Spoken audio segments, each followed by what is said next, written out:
Welcome to the Fast Leader Podcast, where we uncover the leadership life hacks that help you to experience breakout performance faster and rocket to success. And now, here's your host, customer and employee engagement expert and certified emotional intelligence practitioner, Jim Rimbaugh. Developing your company's talent and leadership pipeline can be an overwhelming task, but your burden is over. With ResultPal, you can use the power of practice to develop more leaders faster. Move onward and upward by going to resultpal.com/fast and getting a $750 performance package for free.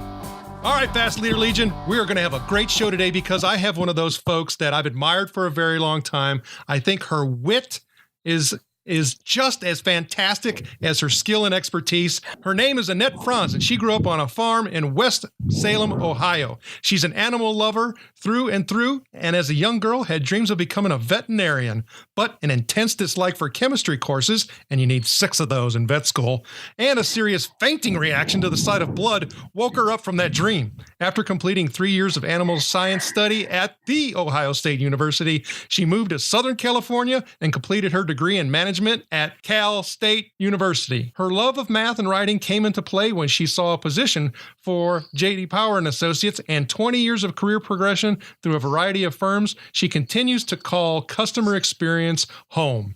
In 2011, she started her blog at CX Journey as a way to share her passion for all things customer experience and to help companies not only understand the importance of the employee experience and its role in delivering an exceptional customer experience, but also to transform their cultures to ensure the customer is the center of every conversation. She was recently recognized as one of the 100 most influential tech women on Twitter by Business Insider and has been recognized by several organizations as a top influencer in customer experience. She is an active Customer Experience Professionals Association member and expert and mentor, along with myself, and a SoCal local networking team lead, and she also serves on the board of directors. For fun, she loves writing, working out, running, going to the movies and sporting events, playing on the beach, and hanging out with her boys who are 10 and 13. Annette Franz, are you ready to help us get over the hump?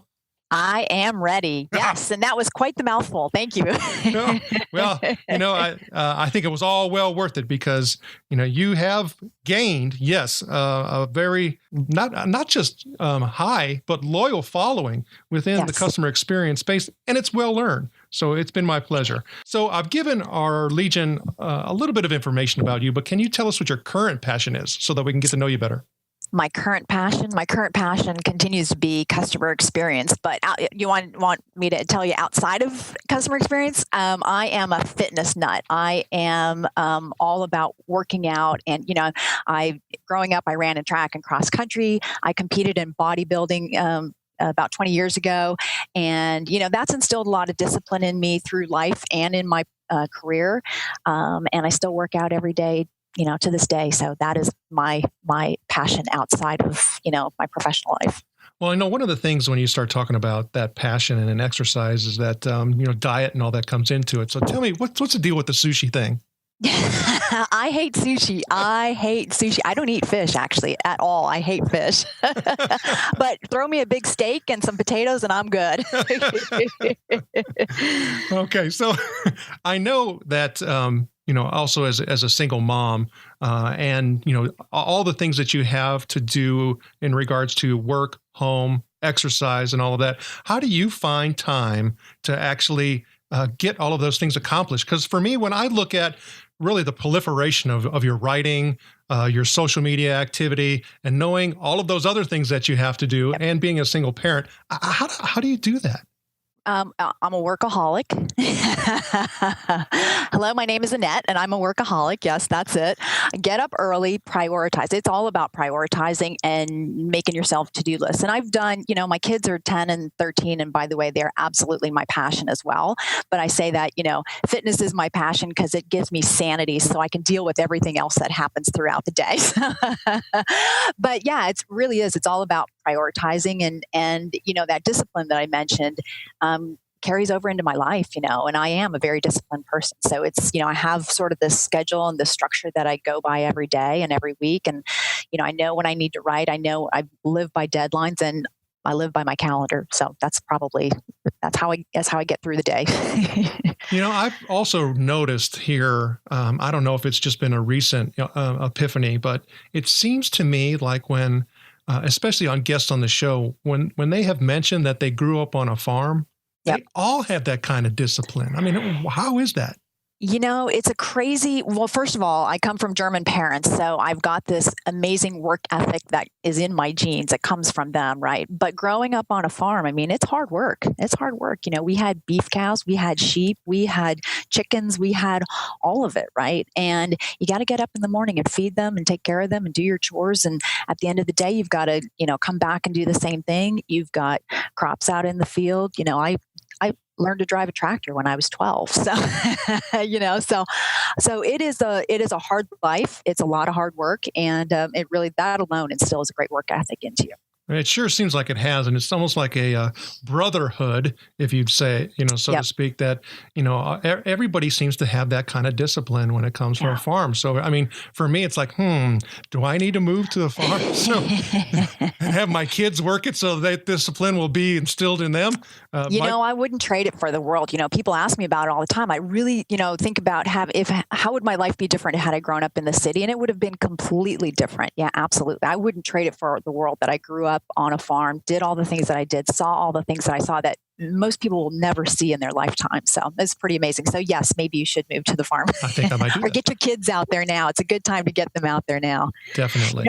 I've taken my kids back to visit my parents who still have the farms back in Ohio, and they, we come back here and they're just completely different kids when we're there versus when we come back here. So. When you start talking about discipline, when you start talking about drive, when you start talking about, structure, we often have to continually remind ourselves, to focus and to execute. And one of the things that we do on the show is we look at leadership quotes because they seem to help a lot of us in a lot of different ways. Do you have a quote or two that kind of helps you? Well, my absolute favorite quote is actions speak louder than words. It's a mantra that I live by. It's something that I tell my kids all the time. And, in my professional life, it's the same way, with my staff, it's the same way. It's, if you say you're going to do something, do it, right? Don't just tell me, show me, that kind of thing. So I think that's probably my number one, my favorite quote. There's also a piece in there that I think for me, I'd say maybe the past, year or two that I've really been focusing on, and that's the word integrity. Yeah. A lot of people don't, and including myself, so I'm not saying that it's, someone else's issue. It was mine as well. Not really certain what that word means, because when you ask folks, do you consider yourself to be a person of high integrity? Their natural response is, yes. Of course. Absolutely, I am. However, they don't tell the truth. They backstab. They say they'll call you back. They won't call you back. They say that they're a person who you can trust, and then they're untrustworthy. So it seems to me like it's really interesting how that word, has so much importance for folks, but they don't know how to execute upon it. Yeah, absolutely. I absolutely agree with you. And, that doesn't just apply to leadership. It applies to, the world that you and I come from as well, the customer experience space, and companies, talking about all the things that they're going to do, or, their advertising or their marketing. But what it comes down to, it's the experience. It's what you actually do for the customer, do for your employees that really matters. And yeah, that's all wrapped up in integrity. I absolutely agree with you. Yeah, there's a it's a slide, but it has 5 different things that start with I on it that I like to use as a conversation piece. And so it has things like, of course, integrity, but it has, innovation, ignition, a couple other things that I can't think of off the top of my head right now during the show.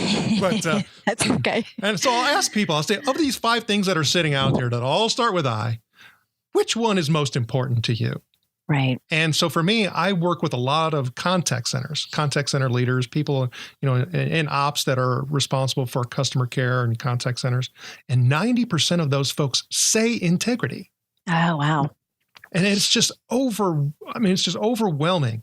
But then when there's a situation where you start talking about what they do, as far as interacting with customers and interacting with employees and how everybody gets treated and things like that, that integrity piece falls apart really fast. Yeah. And I think that's why it's easy to, rather than saying integrity, because I think people don't always get what that means. Like you said, so when you say actions speak louder than words, have to think about that for a second, but then they go, oh, okay, yeah, I get it. Okay.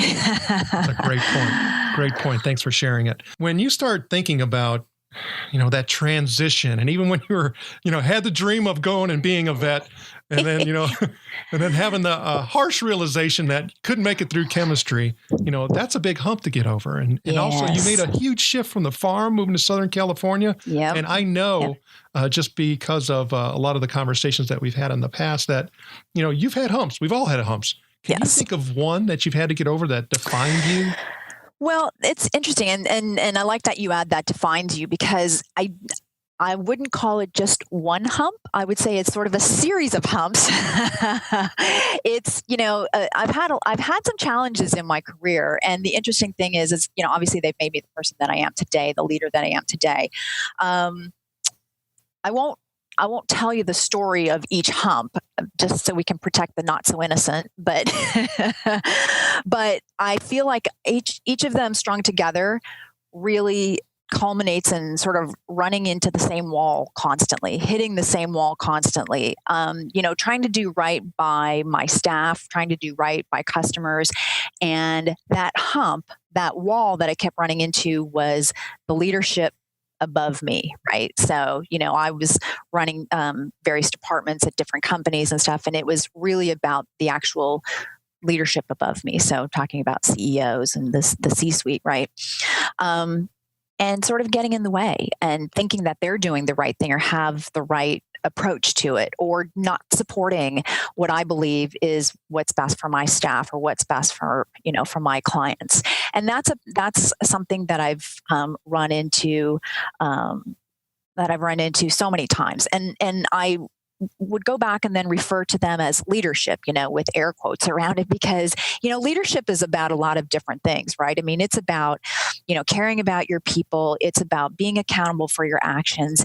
It's about inspiring others to do great things, and being inspirational, and when you're not that, are you really a leader, right? In order to be a leader, you have to have somebody who's willing to follow you. And if you're not willing to follow, and if you don't have any followers, then you're not a leader, right? There's got to be those people in line who want to be a part of what you're doing. And so that's been a struggle that I've had in my career is the leadership. And you might say, hey, well, maybe that's your problem in it and not the people above you. But if you went back and looked at my history, you would probably agree with me that there were some leadership issues there in some of the organizations that I've worked for. So I think what it really reminded me of is that leadership doesn't necessarily mean that you have to be in a role where you've got people reporting to you. I think leadership also means that you have people, like I just said, who are willing to follow you because you inspire them, because you do great things, because you're doing things that others want to do because you're doing them, or because they like what they're seeing when you're doing them, or when you're role playing, or when you're being that model for them. So I know that doesn't necessarily fall into sort of your hump story, but I've sort of had that string of events that really just made me who I am today. So, well, I mean, what you're talking about is, a common thing. I mean, it isn't a scenario where, you're unique from the perspective of having, that difficulty in trying to get the agenda, as well as maybe even calling people out. And getting all of those things moving forward. But, because of, some of those experiences you have had, have you found that there is something that seems to, help move things a little bit better than others? I think the best thing is to don't be afraid to, speak your mind, say what you're thinking, and your opinion matters, whether it makes a difference at the moment or not. You might things might come back around, and somebody later down the line might say, hey, Annette, you know what? You're right. Or, hey, Annette, you know what? I'm glad you spoke your mind, because that was an important part of where we're headed now in terms of, those kinds of things. I firmly believe that making sure that you speak your mind, don't let people walk all over you. Your opinions matter. Always be true to yourself, and leave knowing that you said and did everything that you could to hopefully leave things in a good place. And like I said, have somebody come back later and say, yeah, you know what, we thought about it and that was right. Well, Annette, I know even for myself that when I was younger, I'm known for being, blunt at times. And if you add a glass of wine or two, it gets that way pretty easily. But when I was younger, it used to just be, boom, this is the way it is. Yep. And, I've tried to do a better job of that. Of course, with family, it's a little bit different, but, when it's, a professional situation and you haven't met people a lot, you soften, that a little bit. Have you seen that there's been like, I used to do this and I do this now, and seen that there's some kind of different effect that happens with that executive buy-in? Yeah, absolutely. Coming from the background that I come from, and especially that, we've talked about this, the German, we sit and we listen and we're not, maybe some Germans are, but I'm not, wasn't brought up that way, that, we are a little bit more reserved, right? And I've always been the kind of person who gives my opinion when I'm asked, or when a situation has gotten so bad that something needs to be said, right? So that's where I'm coming from. And ironically, in the position that I'm in right now, it's a 180, right? I'm in a position now where, I've been hired for a very specific reason. And I've been told, you're the expert. Don't wait for somebody to ask you what you're thinking, Annette. If you hear something, say it. Don't be afraid to put your opinion out there. Just say it. So, which is great. I love it. I love to be in that position. It's hard for me though, because they have to keep reminding me. So it's a transition, but I'm getting there. Well, I would also say too, that it seems like that has been earned. Well, thank you. I hope so, after 20 some years in this field, that, and knowing the things that I know that and have learned that, and I'm never the kind of person to take that as, being arrogant or anything like that. I'm a very humble person. And so to me, A, yes, thank you. I think it has been earned. And B, it's finally great to be working for somebody who appreciates that. So. Yeah, I think that's a great point. I know for me, when I was a youth, it wasn't appreciated, even though I may have had some skills, and I didn't know better to keep quiet, right? So wait till I was asked. So, it didn't serve me well. But, now as I'm starting to fall apart. Oh no! There's a little bit more of a recognition that, hey, you may know what the heck he's talking about. Yeah. So I can appreciate that. So if you were to look at, with all that you have on your plate right now, what is that one thing that's really giving you a lot of excitement? Wow. There are a lot of things on my plate right now. The thing that always excites me the most, and I think I can wrap it into a nutshell because it encompasses or embodies like a lot of the things that I'm doing right now, is teaching others, sharing with others what I've learned. And I think that's why I like being in a leadership position. I like being, I've been a department head a couple of times, and I like being in that role because I can step in and help other people be successful. I think that's the bottom line. And the Fast Leader Legion wishes you the very best. Now, before we move on, let's get a quick word from our sponsor. A dry leadership pipeline shouldn't clog your business from moving onward and upward. Get over the hump by filling the gap between leadership development and top performance with ResultPal. Rocket to success by going to resultpal.com/fast and getting a $750 performance package for free. All right, now here we go, Fast Leader Legion. It's time for the Hump Day Hoedown. Okay, Annette, the Hump Day Hoedown is the part of our show where you give us good insights fast. So I'm going to ask you several questions, and your job is to give us robust yet rapid responses that are going to help us move onward and upward faster. Annette Franz, are you ready to hoe down? I am ready. I feel like I should have had my Red Bull this morning, but I am ready. All right. So what do you think is holding you back from being an even better leader today? Myself. You can only blame yourself where you are today versus where you want to be. So I'll say myself. What is the best leadership advice you have ever received? When you come to a fork in the road, take it. What is one of your secrets that you believe contributes to your success? Being prepared, reading, learning, always being in the know, just being prepared. I love having Google at my fingertips. It's like the greatest thing. I can be in a conversation, I can be in a meeting, and somebody says something and I'm like, oh, I can look that up real quick and find out about it. So yeah, it's always been, do your homework and be prepared. What do you feel is one of your best tools that helps you lead in business or life? Oh, wow. Other than my calendar, because if it's not on my calendar, it doesn't happen. I would say just knowledge and awareness in general. What would be one book that you would recommend to our listeners? I'm in the middle of reading this book. I'm almost done, but I think it's a fabulous book. It's The 5 Dysfunctions of a Team. Okay, Fast Leader listeners, you can find links to that book and other bonus material from today's show and quotes that you can tweet by going to fastleader.net/Annette Franz. Okay, Annette, this is my last Hump Day Hoedown question. Imagine you were given the opportunity to go back to the age of 25, and you've been given the opportunity to take the knowledge and skills that you have now back with you, but you can't take everything. You can only choose one. So what piece of skill or knowledge would you take back with you and why? Oh boy, there's so many things, right? You don't get to this age and go, man, if I was 25 and knew what I knew today. But I would say I would go with follow your head, not your heart. And this one is a tough one for me because I'm a big softie, right? I'm a very caring, I'm a very giving person. And there are really times when I should have followed my head and it would have been a whole lot less painful. But in the end, you know what? Everything turns out the way that it's supposed to. And that is great advice from my dad. My dad has always said, things happen the way that they're supposed to. So listen to your head, not your heart. Annette, it was an honor to spend time with you today. Can you please share with the Fast Leader Legion how they can connect with you?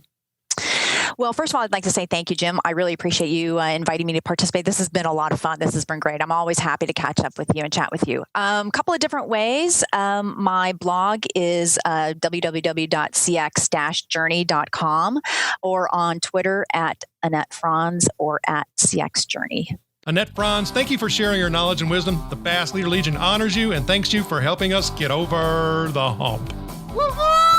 Thank you for joining me on the Fast Leader Show today. For recaps, links from every show, special offers, and access to download and subscribe, if you haven't already, head on over to fastleader.net so we can help you move onward and upward faster.